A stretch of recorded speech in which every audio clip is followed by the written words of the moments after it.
राम भजो भक्तों, कैसे हैं आप। आज मेरी चातुर्मास परिक्रमा को हो गए हैं 116 दिन और कार्तिक स्नान के हो गए हैं 22 दिन और छठ पूजा के तीसरे दिवस की आप सभी को बहुत बहुत शुभकामनाएं। आज मैं आपको राई दामोदर की कथा सुना रही हूँ। इस कथा को गोपाष्टमी से बैकुंठ चौदस तक सुनना चाहिए। पूर्णिमा को एक कांसी की कटोरी राई से भरकर उस पर रुपए और ब्लाउज पीस या कपड़ा उड़ा देना चाहिए और ये कथा कहनी चाहिए।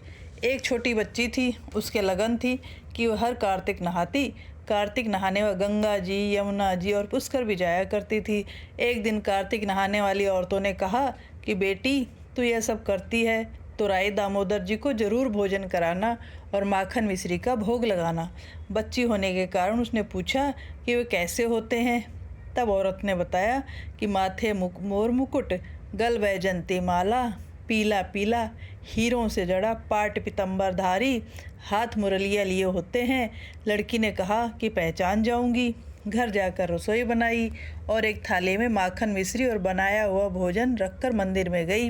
मंदिर में जाकर उसने भगवान से आग्रह किया कि भगवान आओ, मेरा भोजन स्वीकार करो।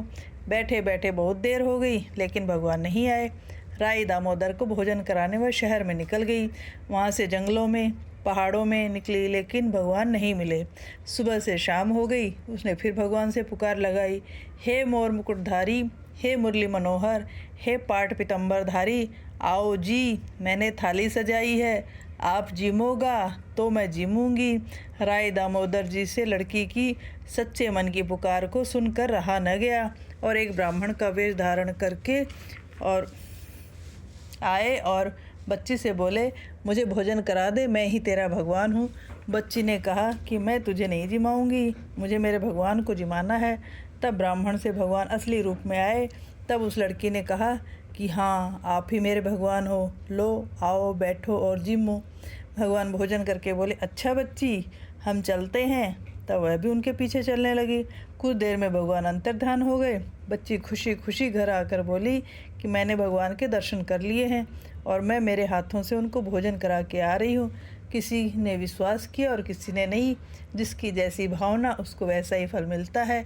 हे भगवान, कहानी कहते सुनते उकारा बरते सबके मन की इच्छा पूरी करना। इसके बाद गणेश जी की कहानी ज़रूर कहें।